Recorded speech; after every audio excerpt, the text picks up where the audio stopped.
Ce qui clochait chez lui, c'est qu'il avait été habitué à ne jamais rien recevoir. Personne ne le regardait jamais vraiment, il était seulement vu pour ce qu'il accomplissait. Et même là, c'était souvent la déception qui l'attendait, parce qu'au bout du compte, rien n'était jamais assez. Il avait grandi en entendant les autres lui dire quoi faire et comment agir pour devenir cet homme parfait qui ne laisserait s'échapper aucun signe de faiblesse ni de fragilité.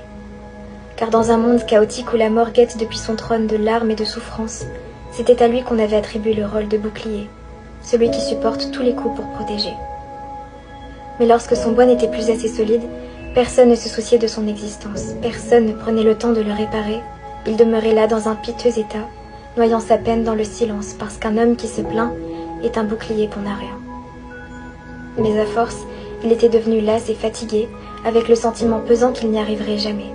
La pression immense sur ses épaules de mettre à l'abri tous ceux qui comptent pour lui avait fini par vider son cœur de toute énergie.